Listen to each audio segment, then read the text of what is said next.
जय श्री कृष्ण, जय सिया राम। सर्वप्रथम तो हमारे समस्त यादव समाज भाई बंधुओं को बहुत बहुत क्षमा प्रार्थी है।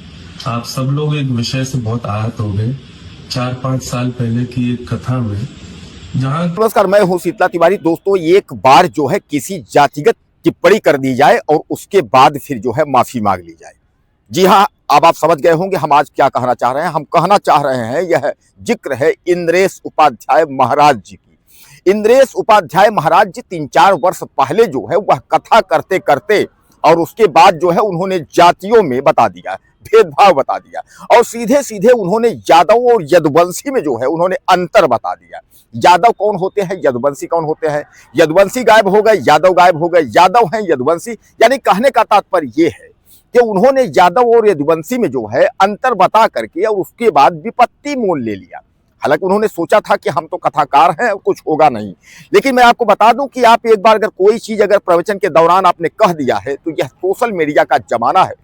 एक दिन नहीं, लेकिन 2 दिन नहीं, 2 साल नहीं, 4 साल नहीं, वह जो सोशल मीडिया में जो तैरता हुआ जो खबरें हैं, जो आपकी कही हुई जो आपका उद्घोषणा है, एक तरीके से आपका प्रवचन है, वह आपका पीछा नहीं छोड़ेगा। और वही हुआ कि इंद्रेश महाराज का पीछा नहीं छोड़ा और अंत में इंद्रेश महाराज ने जो है माफी मांगना शुरू कर दिया। इंद्रेश महाराज ने जो है माफी मांगा। इंद्रेश महाराज ने कहा कि हमने जो भी प्रवचन में कहा था वह हमसे गलती हो गई।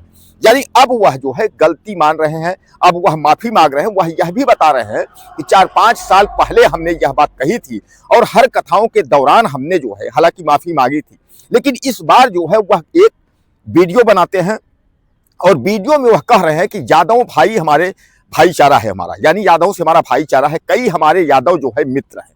अरे भैया, जब यादव मित्र हैं, यादव से भाईचारा है, तो फिर आपने यादव के बारे में टिप्पणी क्यों कर रहे हैं?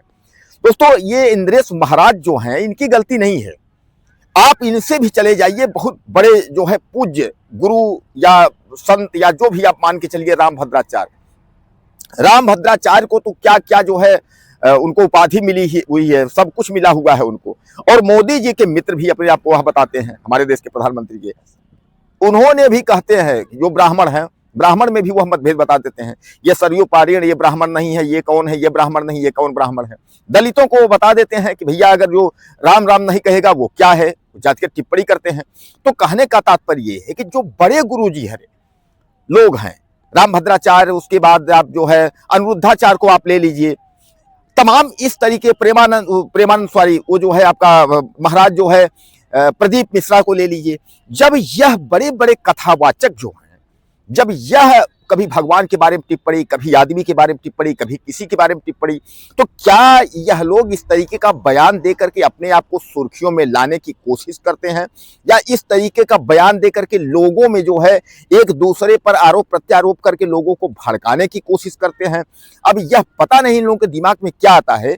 अरे प्रवचन आप दे रहे हैं, आप प्रवचन दे रहे हैं कि आप कथा कर रहे हैं, खासकर कथाकार हैं, इंद्रेश महाराज भी कथाकार हैं, तो कथा के दौरान जो है जो लिखी हुई बातें हैं, अगर आप राम कथा कह रहे हैं, अगर आप कृष्ण कथा कह रहे हैं, मद भागवत कह रहे हैं, जो कुछ कह रहे हैं, तो आप कथा वाली बात जो है जनता तक पहुंचाइए। अब आप कभी कहेंगे कि यदुवंशी जो है वो नहीं थे, गायब हो गए हैं, कभी किसी के बारे में टिप्पणी, हिंदू के बारे में टिप्पणी, जातिगत टिप्पणी, राजनीति के बारे में टिप्पणी, ये सब कथाकारों को जो है ये शोभा नहीं देता। आपने देखा होगा कि अभी अनिरुद्धाचार्य जो है महाराज, वह भी जो है अपने जो है कथाकार के दौरान जो है उन्होंने कुछ वह भी टिप्पणी दे दिए थे, वह भी विवादित में आ गए थे। रामभद्राचार्य ने आपने देखा होगा कि वह तो अक्सर जो है कुछ बोली देते हैं और तमाम जो है औरतें मनोरंजन का साधन है, क्या है, खिलौना है, इस तरीके, तो तमाम यह सब जब बोल देते हैं तो उसके बाद जो है मीडिया लोग जो है वो दौड़ने लगते हैं, उनके पीछे पूछने लगते हैं और अपने आप को जो है पॉपुलर बनाने के लिए लोगों के बीच में जो है उनकी चर्चा होती रही। यह सब करने के लिए क्या जरूरी है कि इस तरीके का ही टिप्पणी कर दिया जाए?